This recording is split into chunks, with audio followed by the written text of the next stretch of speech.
मुझे व्यक्तिगत रूप से कोई पूछे कि मेवाड़ में जितने राणा बने उनमें आपको सबसे अच्छे कौन लगते हैं, मैं अमर सिंह का नाम लूं, नो डाउट अमर सिंह। उस बंदे ने मुगलों के खिलाफ 17 युद्ध लड़े हैं, सारे के सारे जीते हैं। होता क्या है, कई बार बड़े पेड़ के नीचे दूसरा कुछ भी लग नहीं पाता। बड़ा पेड़ सूर्य की सारी रोशनी रोक लेता है, इसलिए नीचे धूप भी नहीं लग पाती। महाराणा प्रताप इतना बड़ा नाम हो गए कि अमर सिंह आते नहीं कहीं पर। यदि अमर सिंह महाराणा प्रताप के बेटे ना होते तो अमर सिंह ज्यादा याद किए जाते, खूब याद किए जाते। उनको जितना क्रेडिट दिया जाना उतना क्रेडिट दिया जाता, पर अब वो सारा क्रेडिट ही पापा ले गए। अकबर ने अपने अंकल को भेजा, अंकल का नाम था सुल्तान खान। क्या नाम था? वो डाकी टाइप का आदमी भाई साहब सुल्तान खान, कई युद्ध लड़े हुए, भयंकर वाला एक्सपीरियंस बंदे को। सुल्तान खान आया, सुल्तान खान ने आगे पूछा, यार बताओ रे पंगा चल क्या रहा है अपने यहाँ पर, क्या है, प्रताप को क्यों नहीं पकड़ पा रहे, ऐसी क्या चीज है? हिंदुस्तान की पूरे की फौज लगी हुई, एक राजा पहाड़ों में बैठ के हाथ नहीं आ रहा, ऐसा क्या कर रखा? तो कि सर अपने पहाड़ों के रास्ते जानते नहीं, अपने यदि पहाड़ों के अंदर जाते हैं तो अब छोटी छोटी टुकड़ियों में जाना पड़ता है, वो रास्ते जानता है, अपनी टुकड़ियां हार के वापस आ जाती है। तो उसने कहा यार पहाड़ों में उसके हथियार कहां से जाते हैं, पहाड़ों में उसके लिए अनाज कहां से जाता होगा, पहाड़ों में उसकी सप्लाई कहां से जाती होगी? ऐसा पहाड़ों में के रास्ते हैं, उन रास्तों से जाती है। तो उसने कहा रास्ते ब्लॉक कर दो, पहाड़ों में हथियार जाने बंद, पहाड़ों में अनाज जाना बंद, पहाड़ों में कोई खजाना जाना बंद, फिर कहां से आएंगे? सर इतने बड़े पहाड़ों को रोकने को उसने कहा पूरी सेना है अपने पास में, कहां कहां लगाने, तुम तो बताओ रास्ते कहां है? कहा सर एक रास्ता इनका डूंगरपुर की तरफ जाता है, देवल होकर जाता है। कहां से होकर जाता है? उसने एक सेना की टुकड़ी लगा दी देवल, एक रेजिमेंट कहां बिठा दी? देवल। जहां पर ये सेना बिठाते उनको बोलते थाने, क्या बोलते? तो एक थाना उसने कहां पर बना दिया?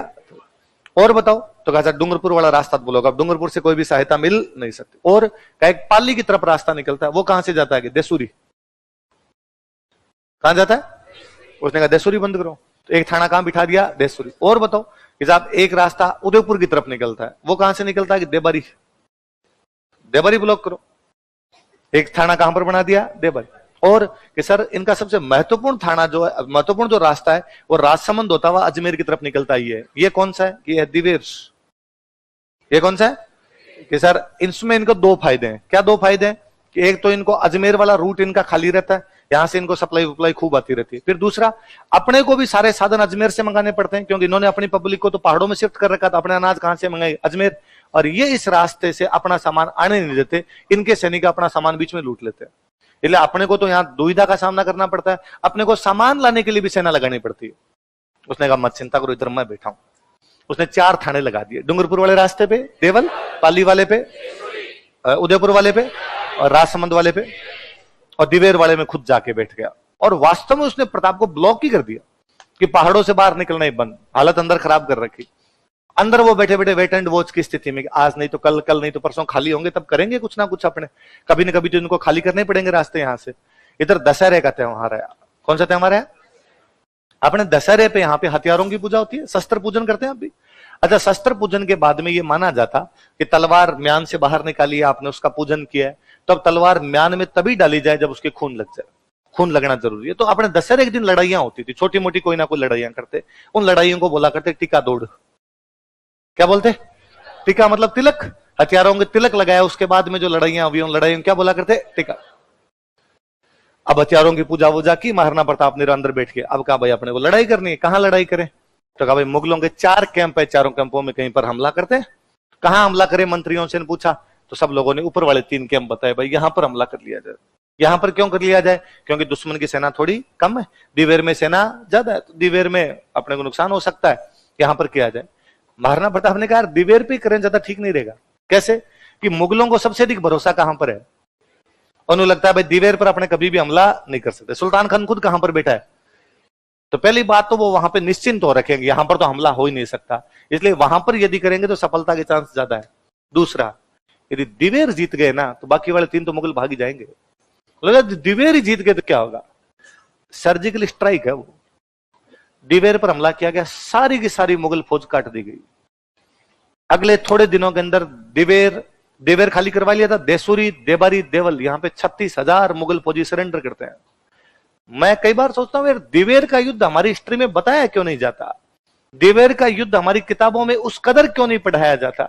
हमने प्रताप को हल्दी घाटी में बंद करके रख दिया है। हल्दी घाटी की परिणति, हल्दी घाटी का जो संघर्ष शुरू होता है वो यदि कंप्लीट कहीं पर जाके हो रहा है तो कौन से युद्ध में हो रहा है? अमर सिंह सुल्तान खान को मारता है, इसमें भला मारता है, आर पार निकाल देता है सुल्तान खान के भला।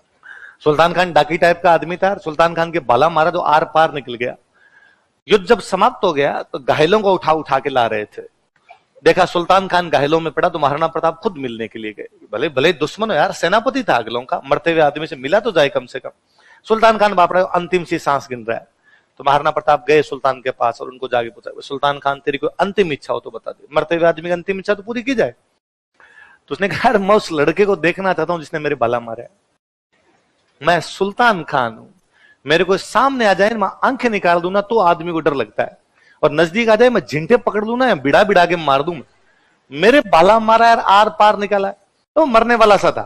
तो महाराणा प्रताप को लगा अमर सिंह को बुलाएंगे कैंप में से, वो आएगा तब तक ये बावड़ा क्या पता मर ही जाएगा। तो वहीं पास में कोई फौजी खड़ा था, उसका हाथ पकड़ का ये है, इसने मारा था। सुल्तान खान मरता मरता हंस के कहता है कि इसको तो मैं मरता मरता मार जाऊं। ये नहीं था वो लड़का जिसने मेरे मारा, मैंने उसकी आंखें देखी, उसकी आंखों में चिंगारी अलग प्रकार की थी। महाराणा प्रताप अमर सिंह बुलाते हैं, दौड़ के आओ, उसको को बुला के लाओ। अमर सिंह आता है, महाराणा प्रताप कहते हैं मेरे वाला ही था, इसने मारा था। सुल्तान खान कहता है तुम बहादुर पिता के बहादुर पुत्र हो, वाकई यार तुम बहादुर हो, इस छोटी सी उम्र में यार तुमने मेरे आर पार भला निकाला है। महाराणा प्रताप अमर सिंह को गंगा जल देते हैं कि सुल्तान खान के मुंह में गंगा जल डालो।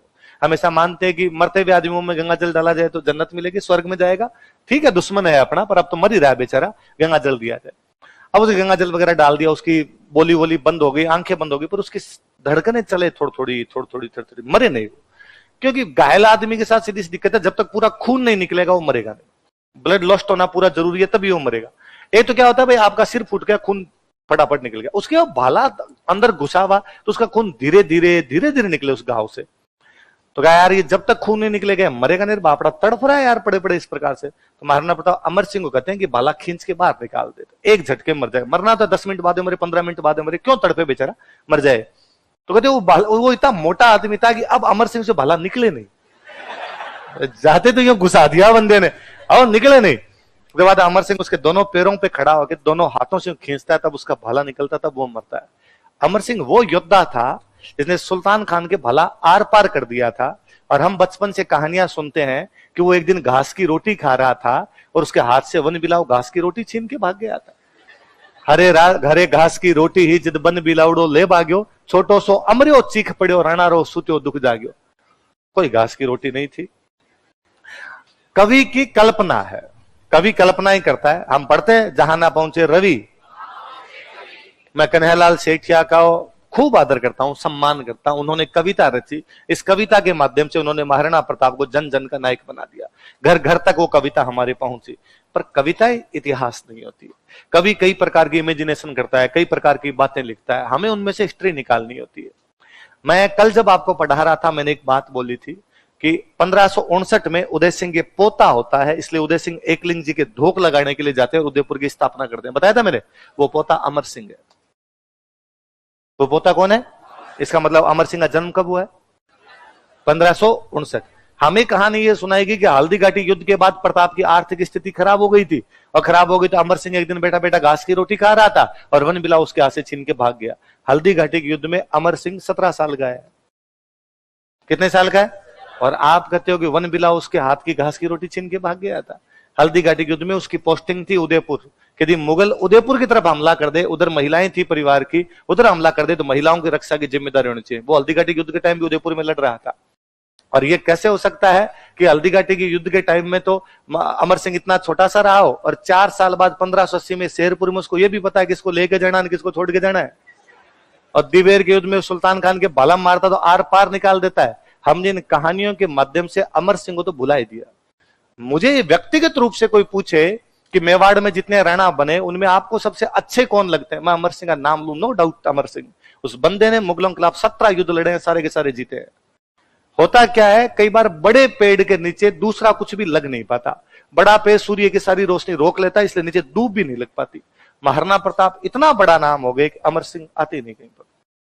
यदि अमर सिंह महाराणा प्रताप के बेटे ना होते तो अमर सिंह ज्यादा याद किए जाते, खूब याद किए जाते। उनको जितना क्रेडिट दिया जाना उतना क्रेडिट दिया जाता, पर अब वो सारा क्रेडिट ही पापा ले गए, इसलिए अमर सिंह के पास कुछ भी बचा नहीं। और दिवेर हम नहीं पढ़ते दिवेर को, जेम्स टोड ने उस टाइम कहा था कि दिवेर मेवाड़ का मैराथन है। अब सुल्तान खान को मार दिया गया, चारों के चारों कैंप मुगलों के यहां से उड़ा दिए गए। अकबर बड़ा तमतमाया उधर से। अकबर ने कहा वापस जाओ, हमला करो, पर अब किसी की हिम्मत नहीं हो कोई मेवाड़ पर आक्रमण करे। सबको बता रहे सुल्तान खान को बुरा मारा यार इन्होंने। तो वापस एक आदमी ने हिम्मत की, जगन्नाथ कछवाहा। किसने की? मान सिंह वाला अंकल। उसने कहा मैं ट्राई करके देखूं। अकबर ने कहा जाओ तुम। तो 1585 में मेवाड़ पर हमला कौन करता है? 1585 के बाद अकबर ने, जब तक महाराणा प्रताप 1597 तक जिंदा रहे, मेवाड़ पर कोई आक्रमण नहीं। और 1597 में जैसे ही प्रताप की डेथ होती है, अकबर वापस अटैक करता है।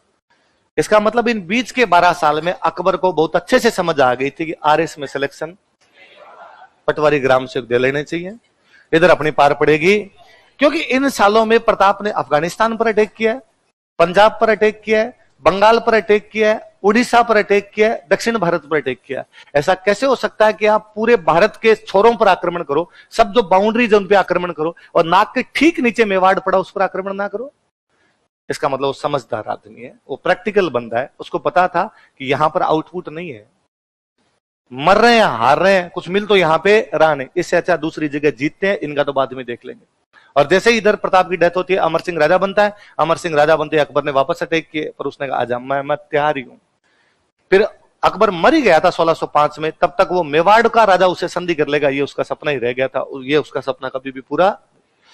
इधर आपके प्रताप ने जैसे ही आपके जगन्नाथ कछवाहा ने अटैक किया, प्रताप को लगा रही है मेरी लड़ाई मुगलों के साथ है।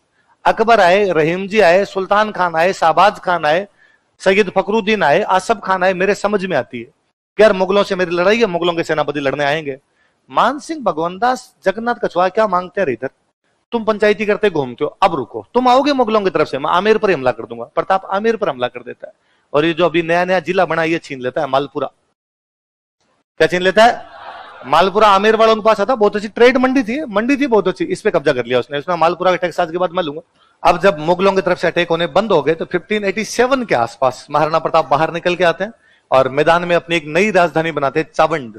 फिर यहां बैठ के उन जगहों पर हमले करने शुरू किए जहां मुगलों का कब्जा था। जहां जैसे मान लो उदयपुर पे मुगलों का कब्जा है, वो छुड़वाया, गोगुंदा पे कब्जा है तो वो छुड़वाया, जहां जहां पे मुगलों कब्जे थे वो छुड़वाने शुरू किए। 2 किले प्रताप अपने जीवन काल में नहीं जीत पाए, चित्तौड़गढ़ और मांडलगढ़। कौन कौन से? बाकी जहां जहां मेवाड़ पे मुगलों कब्जा था वो सारे कब्जे उन्होंने छुड़वा लिए। फिर एक दिन चावंड में नए नए हथियार खरीदे थे, कोई धनुष खरीदा था, उसको चला के देख रहे थे, उसकी आगे वाली टूट गई, डोरी होती है जो टूट गई, तो टूटी तो पीछे धक्का लगेगा, पीछे गिरे तो सर में लगी। तो होता है एक अपने साइंस में पढ़ते हैं क्लोटिंग, रक्त का थक्का जमना। तो अभी भी क्लोटिंग हो जाती है तो बंदे की डेथ हो जाती है। इसलिए जब भी कोई एक्सीडेंट केस होता है डॉक्टर सबसे पहले कहते हैं क्लोट नहीं जम गया हो। मतलब यदि आपका सिर फूट गया, खून निकल गया, आप कैसे नहीं मरेंगे? खून यदि निकल रहा है, डॉक्टर जाके टांके वांके लगा देगा, ठीक है टाइम पे आप पहुंच गए। तो यदि खून नहीं निकला, अंदर लगे, क्लोट हो गया, तो मरने की भयंकर संभावना रहेगी। तो क्लोट निकालते हैं डॉक्टर सबसे पहले। तब ऐसी कोई थी नहीं चीजें। एक यहाँ की आंतड़ियां खिंच गई थी, वो खींचते टाइम कोई, तो वहीं चावंड में डेथ हो जाती है 19 जनवरी 1597। कहते हल्दीघाटी वाले युद्ध के बाद प्रताप को तो पता चल गया था संघर्ष लंबा चलेगा मुगलों के साथ में, अपने संधि करने के लिए तैयार नहीं, तो मुगल वापस आएंगे लड़ने के लिए, तो 65% का इंतजाम होना चाहिए पूरा। प्रताप गुजरात साइड में जा रहे थे, गुजरात में मुगलों का रास्ता उनके दिमाग में थी कि उधर मुगलों के इलाकों से टैक्स लेके आते, अपने पैसे से क्यों लड़े, इनके पैसे से लड़े। रास्ते के अंदर एक गांव था, उस गांव का नाम था चूलिया। कौन सा गांव था? उधर गुजरात साइड में गांव था चूलिया, इडर में।